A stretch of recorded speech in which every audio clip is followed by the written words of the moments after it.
Hey everybody, it's Jason from the Texas Gun Vault 2, and we're out here in the garage on a Sunday night, and it's kind of late, and I probably should go inside and go to bed. But I had a number of gun projects to work on, and I wanted to talk about one of them because I mentioned it in a previous video. In fact, I think it was last night's video.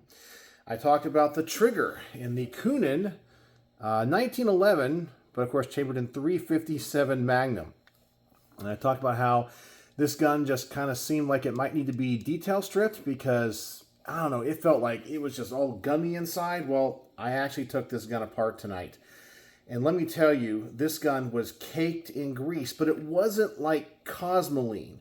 It was something else. Now, I guess I'm going to have to do a better job when it comes to some of these rare guns that people lend me that they don't shoot.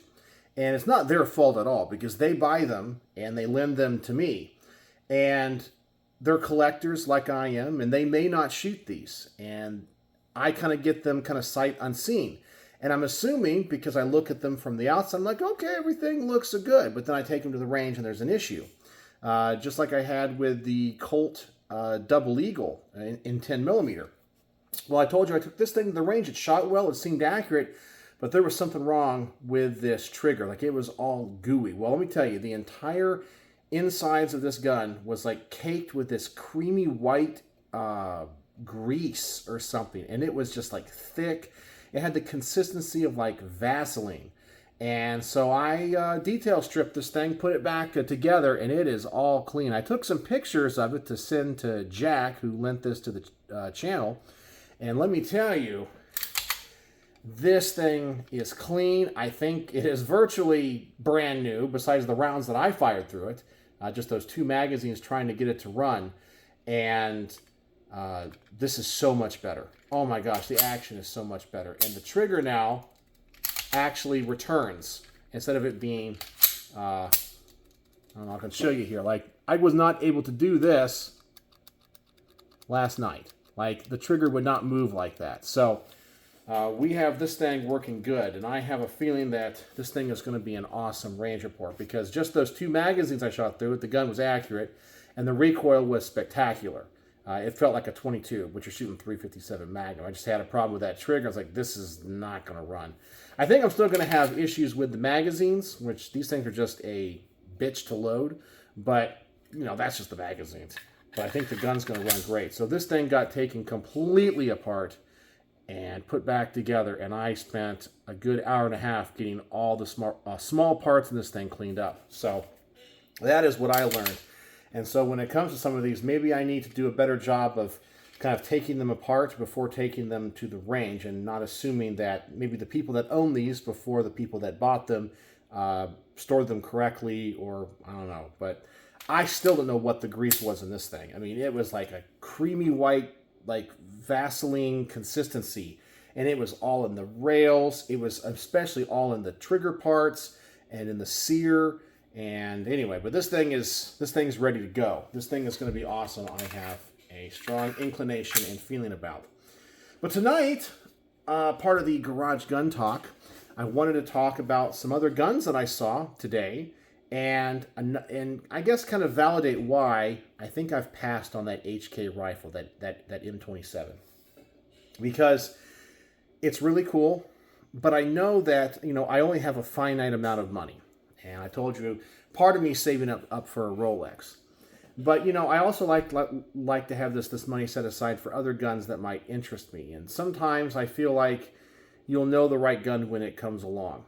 And I had an opportunity to go to Shields today, which is like this, you know, kind of big box store but they have a really good gun selection. They also have a really cool kind of used gun library where they take in high-end guns and resell them. And you can go through them, and sometimes you'll see just some rare, really cool stuff go through there. And so we were down there to buy some stuff for our dog. We needed like a new retractable leash and things. And so while we were there, I'm like, I'm going to go over to the gun store. I knew I'd be tempted. I didn't buy anything, but there were three things there. I think it was three. 1, 2, 3. Yeah, I guess, no, 4. 4 things there that really interested me, and I thought the prices were pretty good, but I need to do more research on them. The first thing I saw that interested me was the Beretta 80X. Now, I had one in here. I never got to review it. My friend David bought one and had lent it to me for review. And then I did like a Texas Gun Vault 2 kind of like first impressions. And I was like, this gun feels cheap. It feels chintzy. And at that time, those things were going for like $1,400. They were like twice the cost of a regular like 84 FS or 85 FS. And I'm like, it's essentially the same gun with some, modern amenities to it. Grip texture, grip angle, some serrations on the front and back strap, and an optics rail and all that kind of stuff. Like, it ain't worth $1,400. I mean, people were ranting around like, it ain't worth it. It was not worth it at all. And he decided that he wanted it back before I shot it because he wanted to return it. And I believe that's what he did. But now I noticed, and of course, I really haven't visited a lot of gun shops lately, but they had the Beretta 80X, and it was like $700. Like, it's way better. In fact, it's about the same price as a 84 FS or 85 FS. I think that's the model. Is it 84, 85, or 86? It's one of those. I keep forgetting. It's like the double stack 380. I have like the standard one, so I don't know which one's the double stack. One's a single stack, one's a double stack. But the 80 is essentially the double stack kind of modernization, or the 80X. But now it's finally at a price. I still think in my heart that $700 is too much for that gun. In my opinion, that is a $550 gun max. Okay, it doesn't cost that much for them to manufacture. But I think they made those. Nobody bought them at that price point. Nobody bought them at that price. Of course, people did, but a few people, but they weren't selling. I think they finally come down, and they're about the same price as the standard model. So I was glad to see that. I'm like, at that price, might be something interesting to pick up in the future. But I didn't do it because I still think the gun is overpriced. Then I went to the rare kind of gun library thing to see what they have and what's kind of gone through the library there. And they had, the first thing I saw in there was an M1 carbine. I've always wanted an M1 carbine, and they had two. They had one made by the Postal Meter company. I forgot the name of that. It was like Postal Meter something. Because all those different companies during World War II tooled up to make guns and different things for the war effort. And so, of course, if you get one of these guns made by one of these weird companies like Rockola, the people that make the jukeboxes, they made some M1 carbines. But they had one from like the Postal Meter company, and the other one was, I forgot which one it was. It was one of those more interesting ones, and they wanted like $1,700 for it, which I got to be very honest with you. When it comes to anything milsurp, I just don't know enough about them to make a truly informed choice when it comes to that kind of money. I mean, it might be a great deal, but it might not. They look like they were in good shape, but I don't have enough knowledge to look at and go, well, is it all correct? Because if I'm going to buy a milsurp gun, it has to be all correct. So that was kind of interesting. They were in very good shape. They had a number of M1 Garands. I've always wanted an M1 Garand, and they were listed as in good condition. I have to say the wood on one was exceptional. The other ones, the metal looked better, but the wood looked a little bit beat up, but it kind of has that, it was used in battle kind of look. But it was in good shape. And they wanted about $2,000 for them. I think it was like $2,000 or $2,100, which is actually pretty reasonable compared to what I've been seeing some of those go for. But once again, I'm not up to date on what the current value on those are and what to look for is. I have to do some research. And then the other thing, I think the thing that interested me the most was a M1903 Springfield. That was really, really cool. Chambered in 30-06. It was like in the 100,000 serial number range, which, once again, off the top of my head, I don't remember when that was made. So I would say probably that would have been in the 19-teens. And it had the arsenal marks on it, but so many of those were sporterized and altered when they came back or were surplused. I don't know 100% sure of what to look for, but it had a good price on it. I want to say it was like $1,400. And that was the one that really interested me because it did not look like it had ever been sporterized.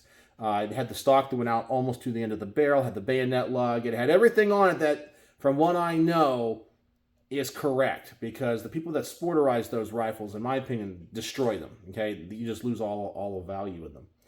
So anyway, that's what I saw, and so I realized, looking at all these things, you know, I probably made the right choice, because for the price of literally all of those guns, I'd still be out less than I would if I gotten that HK. So I think I made the right choice. The good news is my friend D picked up one of those HK rifles, and he has said I'll get a chance to handle one. So I'll get to see what it's all about. So I will get to at least have the experience of it. So I'm really excited about that.